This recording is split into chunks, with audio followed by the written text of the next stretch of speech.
Good morning and welcome to the September meeting of the Local Planning Agency Board for Pinellas County, Florida. Today's public hearing by the Local Planning Agency, or LPA, is being held to review rezoning requests, land use plan amendment requests, and other items relative to the county's planning and growth management program. The Local Planning Agency is an independent advisory board charged with reviewing and making recommendation to the Pinellas County Board of County Commissioners on cases to be heard today. The Board of County Commissioners will make the final decision on each case at a separate public hearing currently scheduled to be held on October the 29th, 2024 at 6 p.m. Any cases needing two hearings will be announced. For each hearing today, staff will make a brief presentation not to exceed 20 minutes. The applicant will then present their case not to exceed 20 minutes. We'll then hear from proponents who will have 3 minutes each unless representing a group of 5 or more, in which case they'll be given 10 minutes. Non-speakers must be present and waive their time in order to get the 10 minutes. We will then hear from opponents who likewise will be given 3 minutes each unless representing a group of 5 or more, in which case they will also have 10 minutes. Again, non-speakers must be present and waive their time. And then the applicant will be given the opportunity to close, answer questions, or respond to any concerns raised by opponents or proponents for a period of time not to exceed 5 minutes. Before your presentation, please give your name and address for the record. All testimony needs to be under oath, so if you have not been sworn in already and you plan to testify, please rise now and be sworn. Madam Clerk?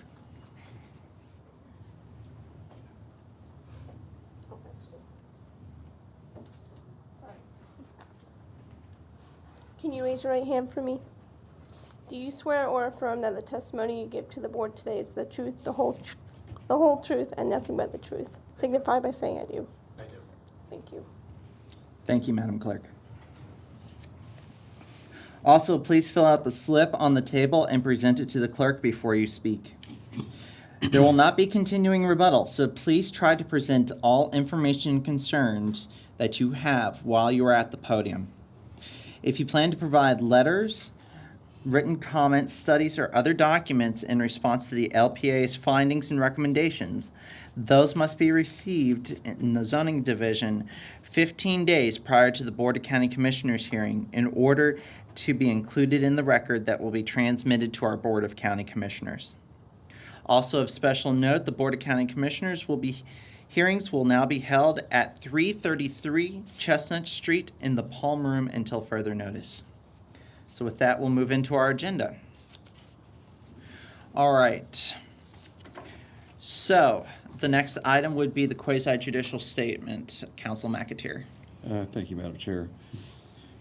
The zoning matters heard by the local planning agency are quasi-judicial in nature. Please note that only competent, substantial, fact-based testimony or evidence may be considered by the board in deciding the matters before it. Pure speculation or opinion, not based on competent facts, cannot be legally considered by the board. Lay testimony with fact-based support, including but not limited to meeting minutes, surveys, engineering reports, etc., may be considered competent and substantial evidence. Thank you. Thank you, Council McAteer. At this time, that moves us to agenda item 3, approval of the minutes. Board members, do we have any discussion on the minutes at this time? Seeing none, I'll entertain a motion on the minutes from July the 10th, 2024 LPA hearing. Move approval of the minutes. Second by Cueva, second by Cooley. All in favor say aye. Aye. Aye. Opposed, like sign. The motion passes unanimously.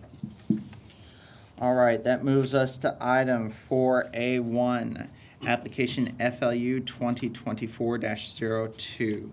Staff members, proceed when you are ready. Good morning. Scott's going to present these, both FLU 2402 and ZON 2404, so item A1 and 2 are companion items, so it'll be a separate vote on each, but he's going to present them together. Understood. And before we proceed, is the applicant in the room or online? He's in the room, yes. All right. And is our applicant okay with the combined a combined presentation? All right.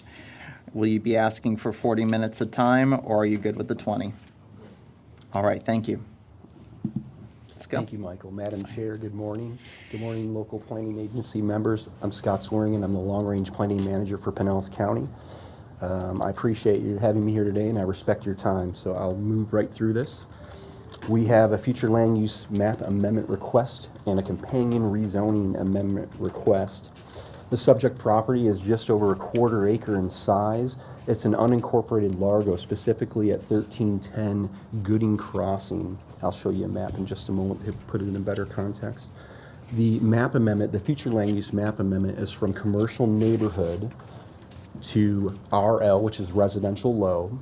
And then the companion zoning atlas amendment is from C1 neighborhood commercial to R3 single family residential. The property is currently vacant, and the applicant has expressed a desire to build 2 single-family homes on the property. In red, you can see the location of the subject property on the south side of Gooding Crossing. Almerton Road is a block or two just to the south, and to the east is running north-south is the Pinellas Trail. And you can see the context of the neighborhood is mostly single-family detached residential. And currently on the future land use map, you can see the subject property is shown as commercial neighborhood, which is surrounded almost entirely, I believe, by residential low. And then so the map to the right shows how that change would make that subject property residential low, just like all the surrounding properties. And then similarly, the zoning atlas, you can see that it's C1 neighborhood commercial. And again, it's surrounded mostly by R3 single-family residential. And then that change to the map on the right would show that it would be the same zoning category as the rest of the neighborhood surrounding.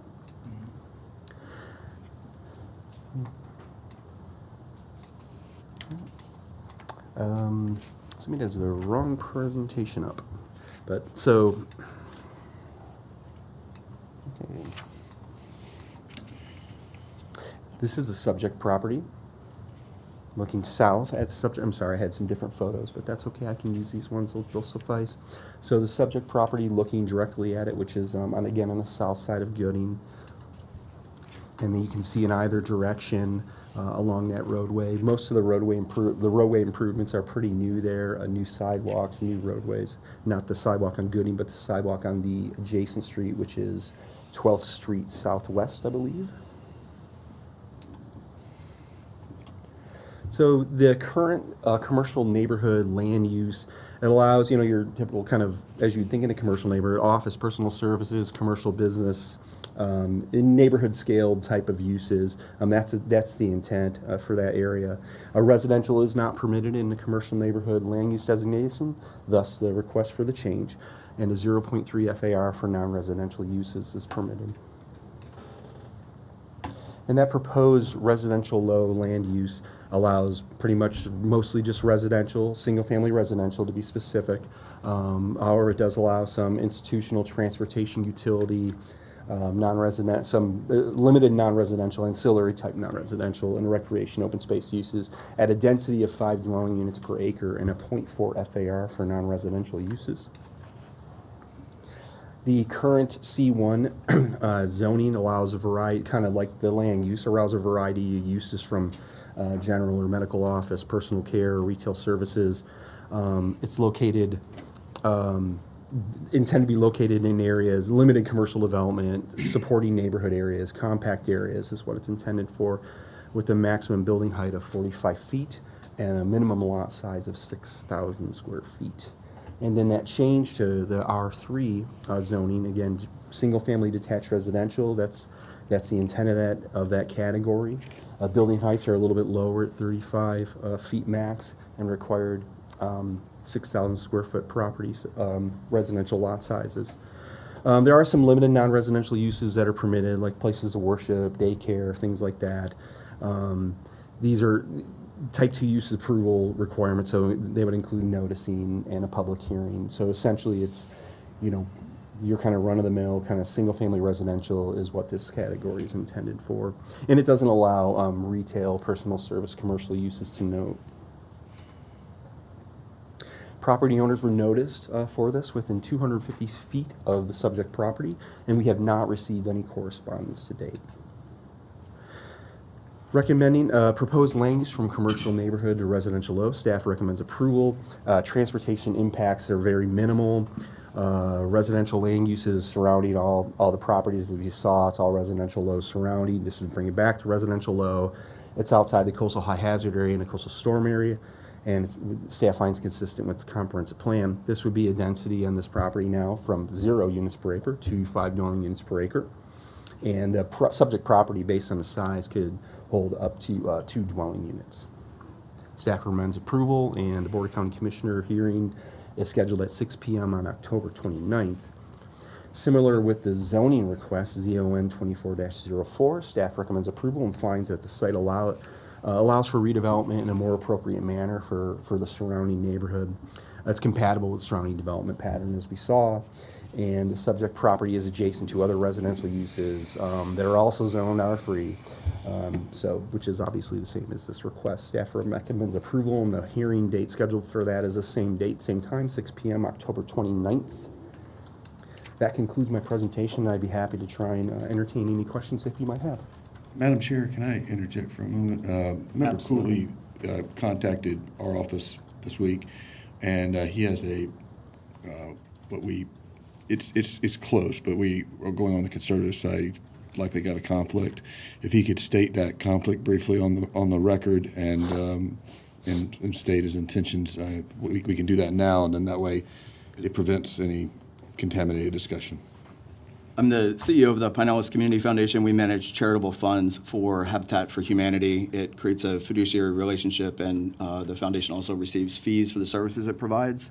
I think it's appropriate to avoid conflict of interest that I recuse myself from the discussion and the votes on public hearing matters A1 and 2. That's sufficient. Thank you for your candor. All right. And you said that's sufficient, so we don't need any resolution, so we'll be proceeding without Board Member Cooley. Board members, do you have any questions for staff at this time? I have one. Yes, ma'am. And I apologize if I did the math wrong. When I added up when I multiplied the acreage by the square foot for acres, I got 11,300 and some odd square feet, plus or minus. So how is the applicant planning to fit 2 6,000 square foot lots on this property? Well, I'm glad you brought that up, and I appreciate you bringing that up. One thing that and I apologize, that wasn't in the presentation, is that the subject property is comprised of 2 existing parcels, and within an existing parcel, they would be permitted 1 dwelling unit on that parcel. Okay. So the 2 dwelling, it would be 1 dwelling unit on each parcel respectively. So that's how we come up with the 2. I apologize for that. Okay, so the pre-existing planning gets them there. Yeah, it's not just you were right.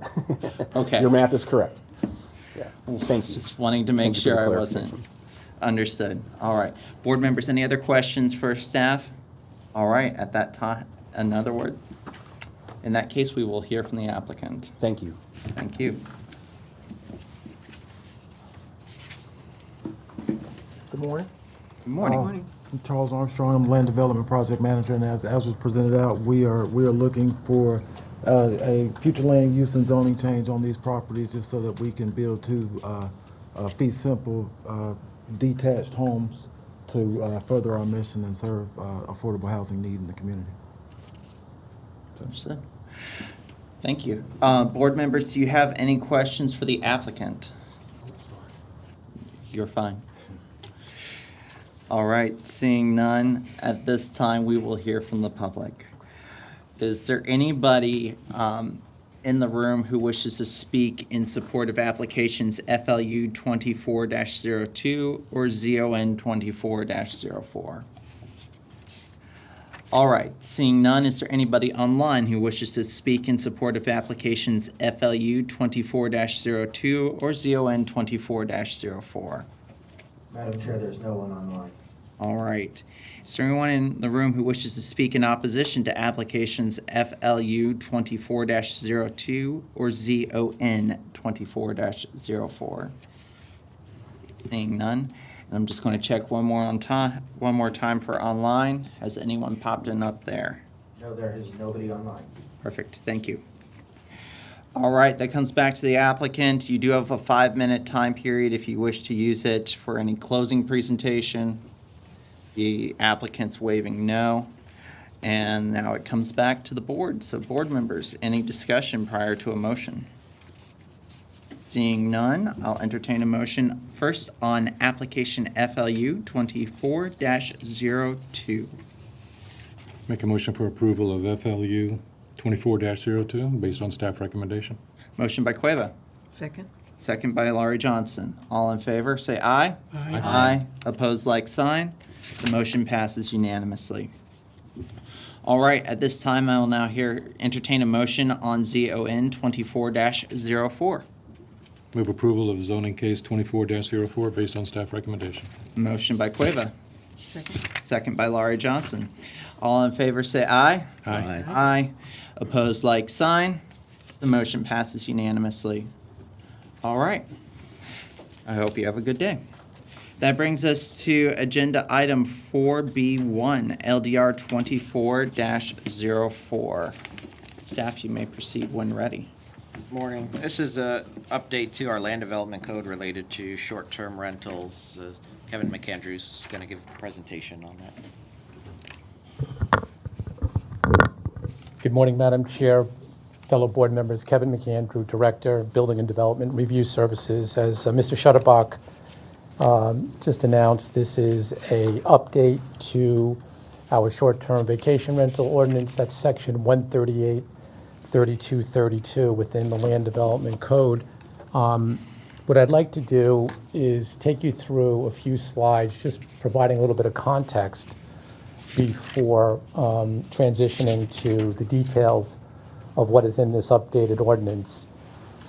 What you're looking at is some data from March of this year. It's likely now actually grown from what's reflected here, but as of March 2024, in the unincorporated Pinellas County, there's approximately 2,700 short-term rentals. In all of Pinellas County, that number is roughly 18,000. The point of me putting this up is that this is a very sophisticated industry. When this ordinance was first adopted in 2018, Airbnbs and short-term rentals, they were well established, but they were a small fraction of what they are today as far as the magnitude of their presence within residential neighborhoods. The industry projects with a high level of confidence a sustained 10% growth over the next 5 to 7 years. We all know how attractive Pinellas County is. It's world-class beaches, so we will see an increase of short-term rentals in Pinellas County.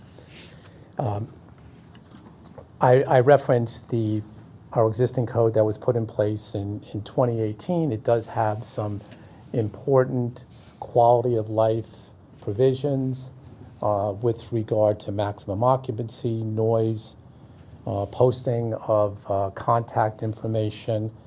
However, the biggest void that has challenged the regulation of short-term rentals is there's no accountability of knowing how many and where they're located. We have a provision for a zoning clearance as the mechanism, but it's effectively a voluntary provision. And to just give you a sense, knowing that there's plus or minus 2,700 short-term rentals today in unincorporated Pinellas, over the course of from when this ordinance was adopted, we've had plus or minus maybe 300 zoning clearances. So it just gives you a picture of how little we know where they are, how they're operating, whether they're compliant, whether they're in compliance with homestead, whether they're paying their hotel taxes. So There's a real need, it's a high priority of the Board of County Commissioners to move a much more effective ordinance forward, and that's what we're looking to do with this update. I think perfectly correlated to the increase of short-term rentals is just a bar chart here that reflects that we've had a significant spike of complaints associated with short-term rentals over the last 18 months, about a 400% increase from what it was previously the years before. Again, this just emphasizing and reinforcing the need for the update that we're advancing. At the high level, the intent of this ordinance has sort of really three core areas of focus. One is to preserve the highest quality of life within our residential neighborhoods. We know that short-term rentals are effectively transient public lodging. They're a business embedded in neighborhoods. And so we're looking to preserve our residential neighborhoods. We're looking to bring accountability to short-term owner and operators. As I mentioned, this is now a business.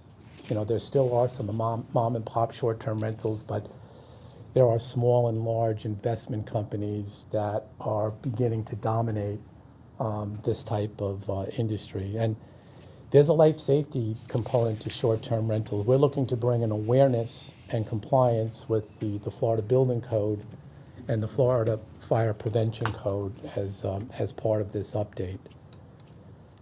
So the high-level areas of update within this ordinance, first we're clarifying that this ordinance pertains to the unincorporated Pinellas.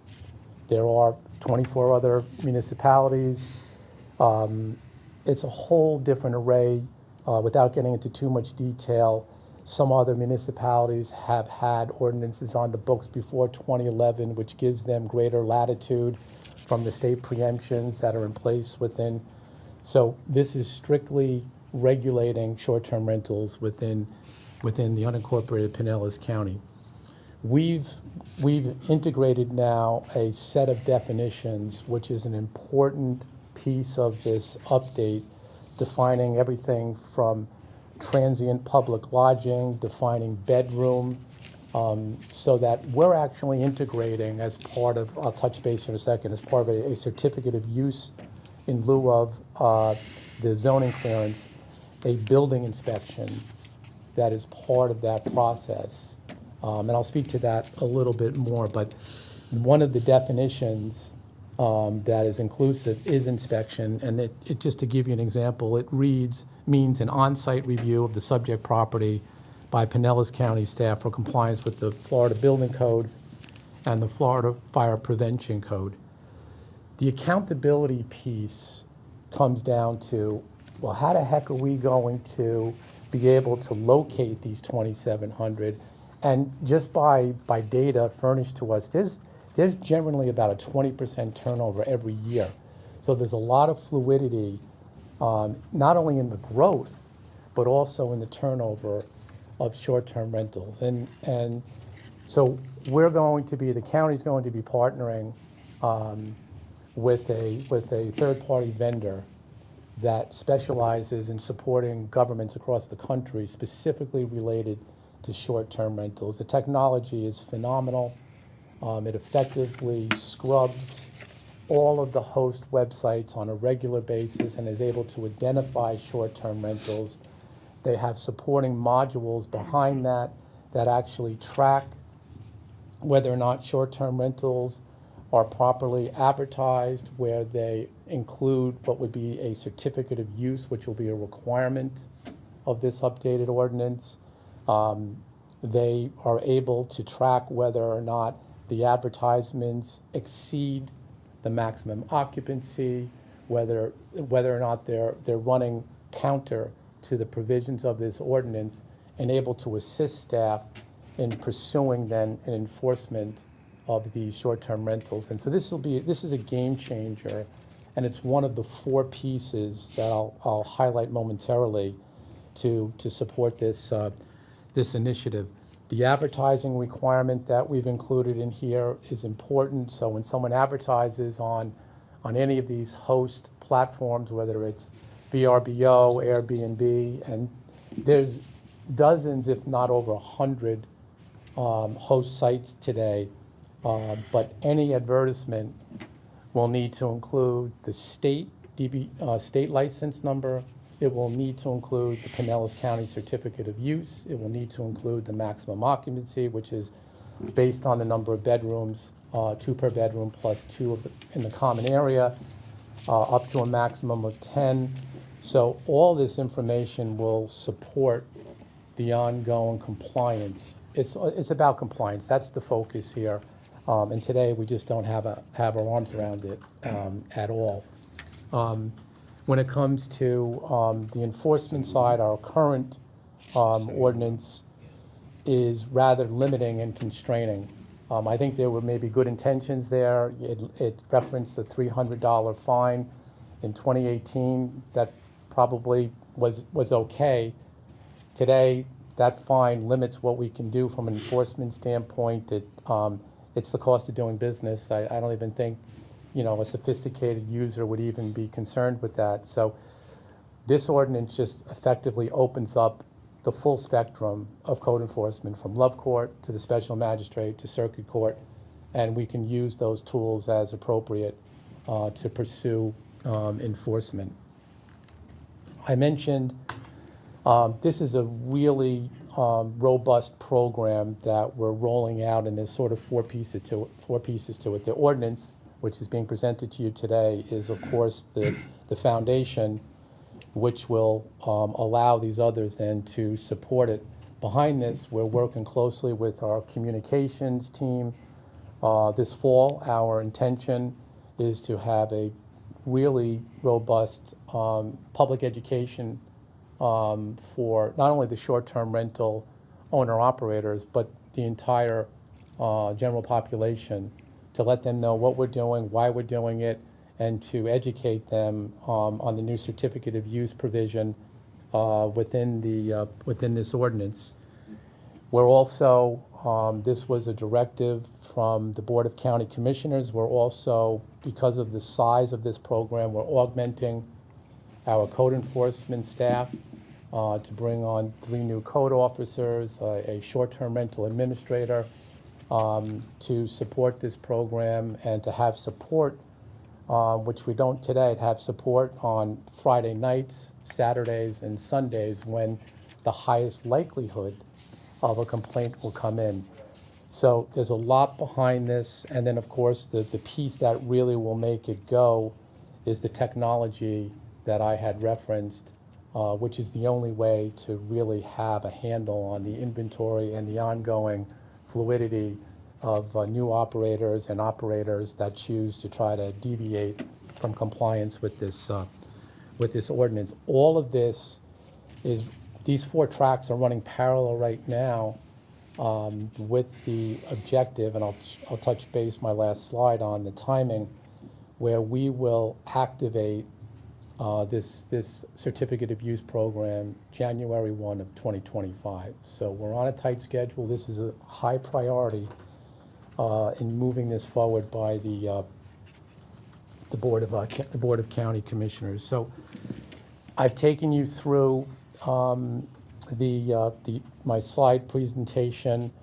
I've referenced the Board of County Commissioners multiple times. I had made a presentation to them on April 18th at a work session. A lot of what I've presented today comes out of directly from that feedback from that work session.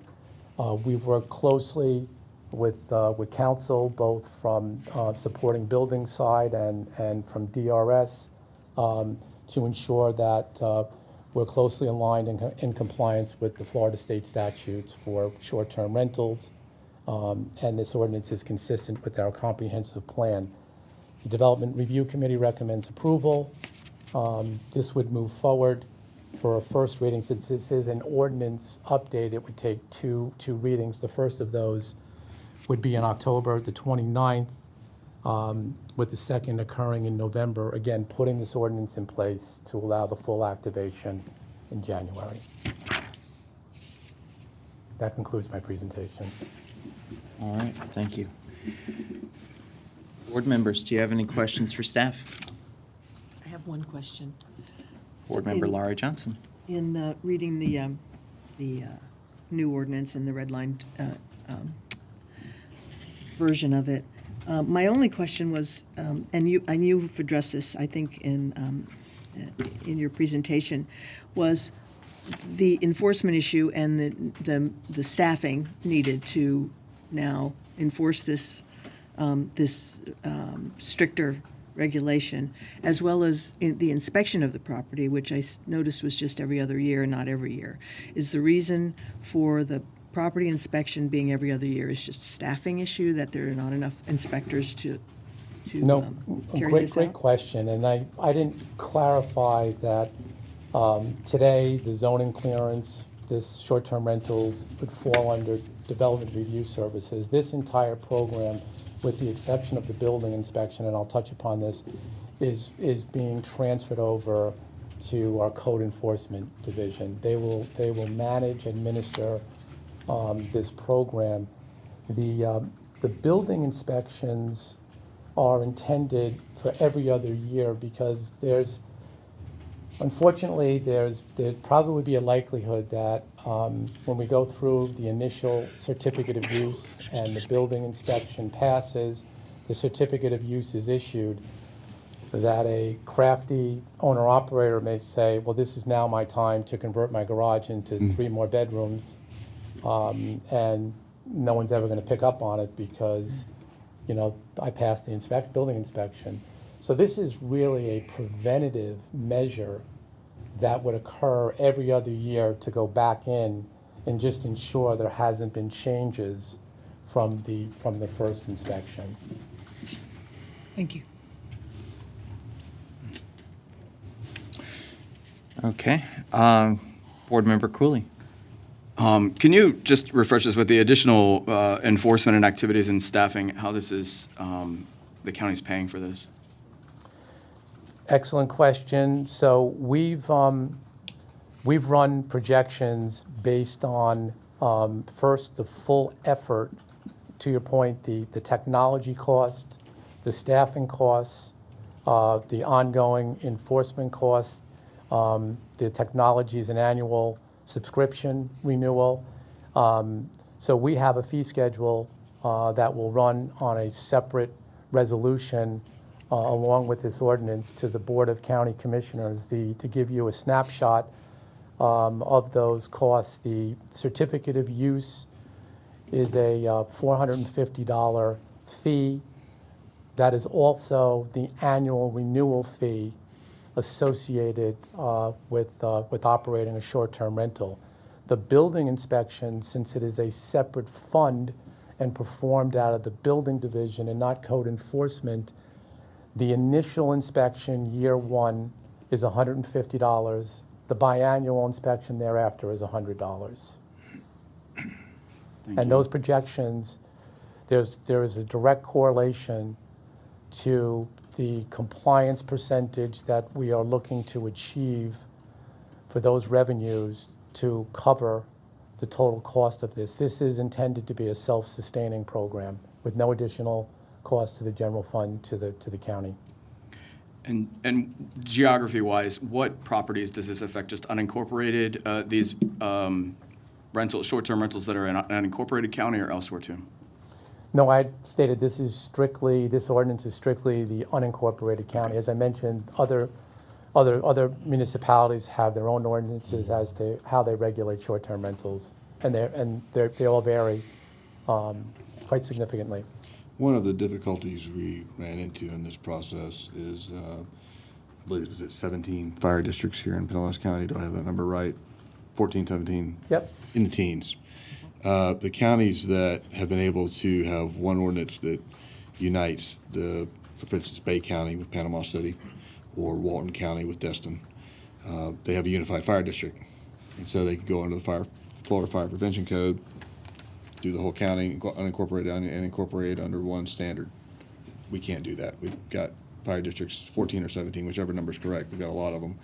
And so you can't, there's too many kingdoms to unite, unfortunately, at this time. Maybe someday, but not under this ordinance. Would the requirements be different in each fire district?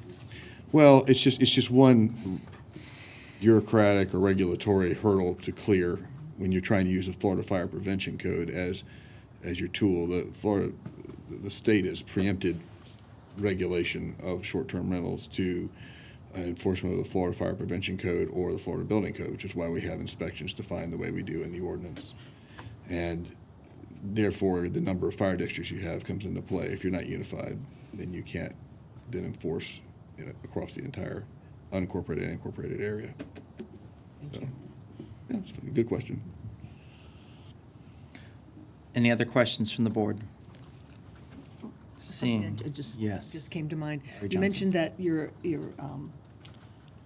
anticipating a great increase in the number of short-term rentals as we go forward, and that I'm sort of reading between the lines that there are probably many other short-term rentals out there that we don't even know about. And do you anticipate that this ordinance will give us the ability to identify a large number of short-term rentals that are currently in play that are not part of the numbers that we have?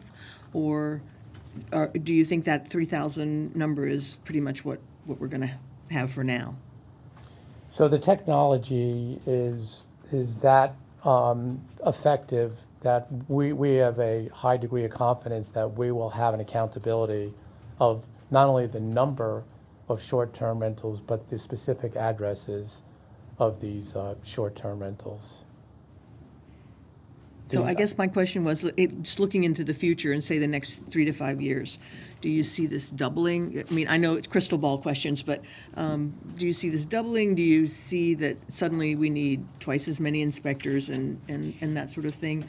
Or We will adapt as necessary, but again, the projections, as I mentioned, are have been in the 10% increase per year sustained. So it would take some time, and as we know, there could be other issues in the economy that might slow or increase that.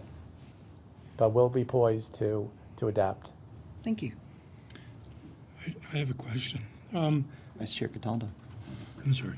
please proceed. My question is, you briefly touched on how these rental companies, they aggregate the units and addresses and things like that.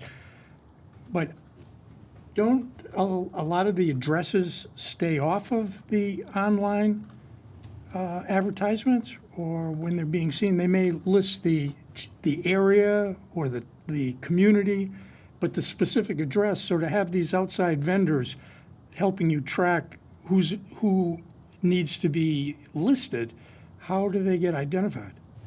It's a combination through artificial intelligence, then validated by staff behind that. They're able to, through just one simple example is through advertisements, pictures. There's pictures of when you go on a host website and you look at a home.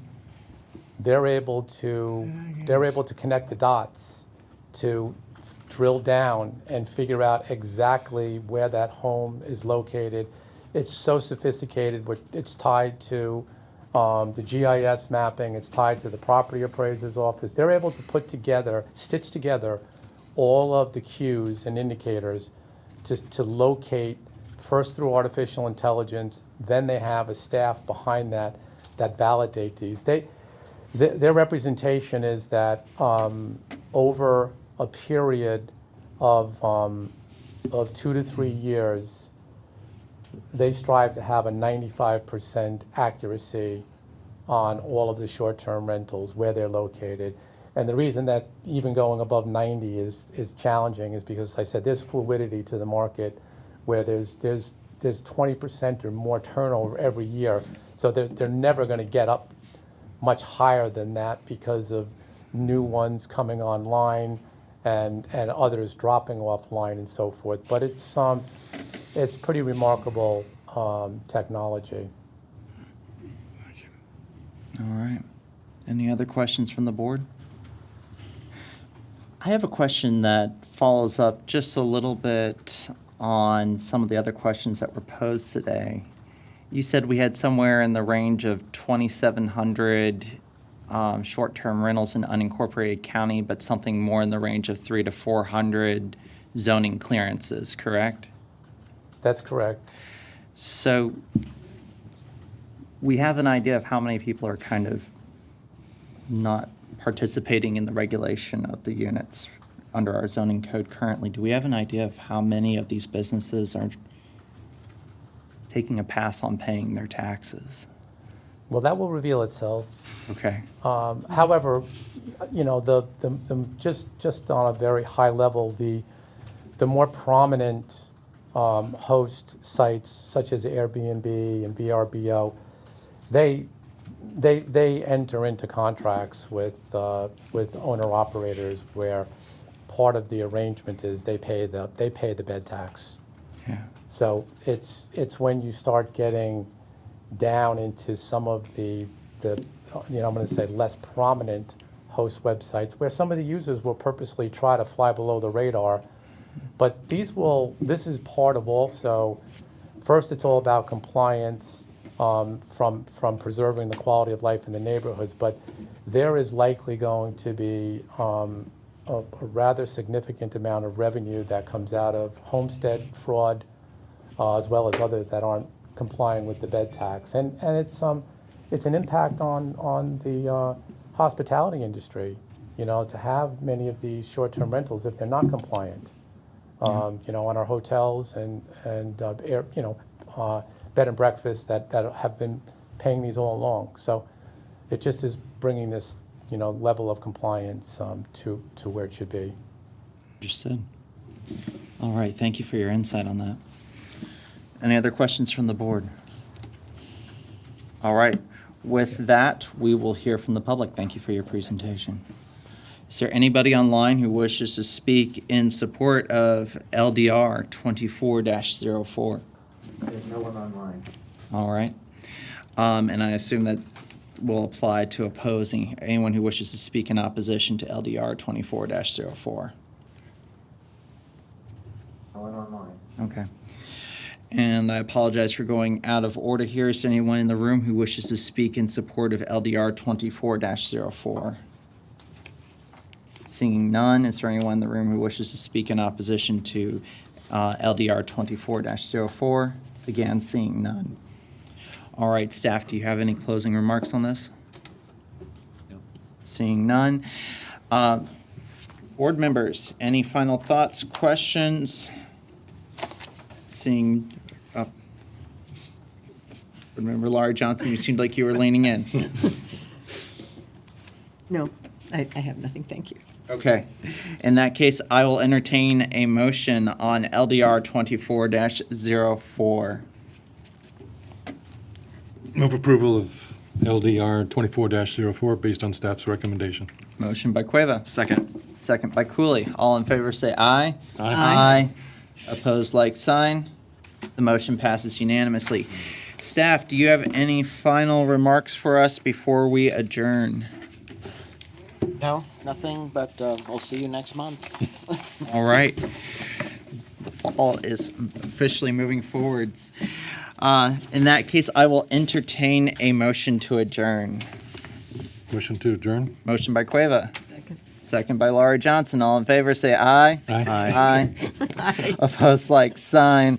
The motion passes unanimously.